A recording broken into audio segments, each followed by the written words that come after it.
We're gonna make a salted egg. So I'm gonna show you how to do it. So it's so simple. So okay, put all the eggs in the container. Okay, but be careful. Okay, you don't wanna crack the eggs. It has to be fresh. Okay, not boiled, but fresh eggs. Then next is the salt. Okay, and now it needs to be submerged in the water. Okay,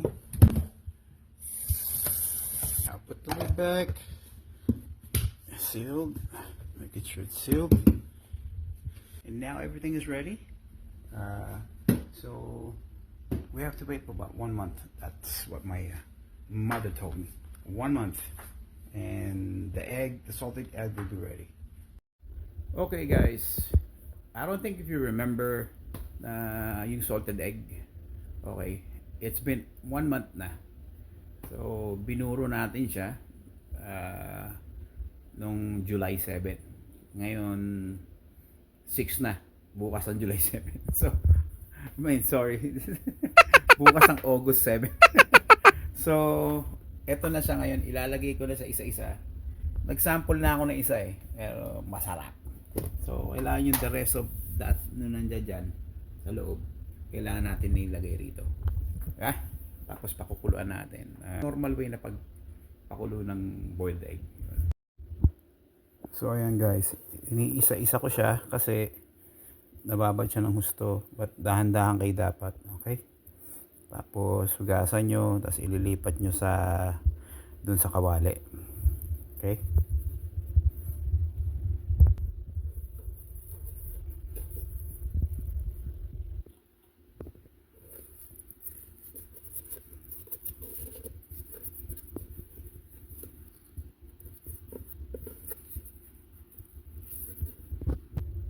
so hindi matanggal.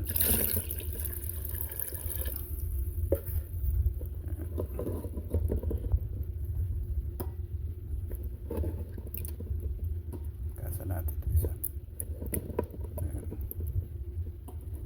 Dahan lang.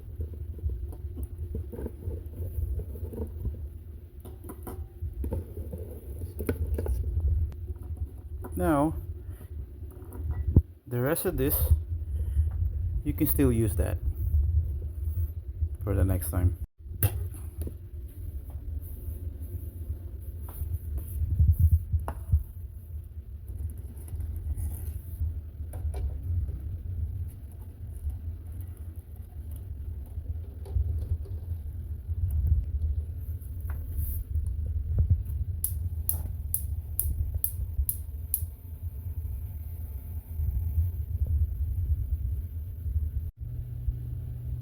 Okay guys, ito na siya. Yan. Yan, malapit na siyang kumulo. It starts to boil na. Ayan na. Isimula na siyang mag-boil.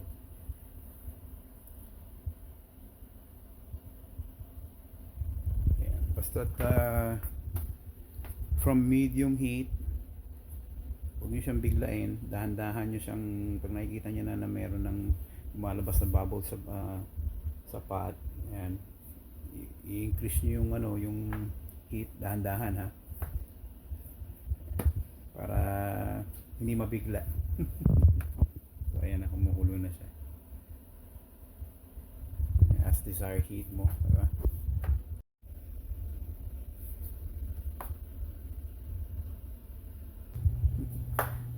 That's how you make a salted egg. Ganun lang. Thank you for watching.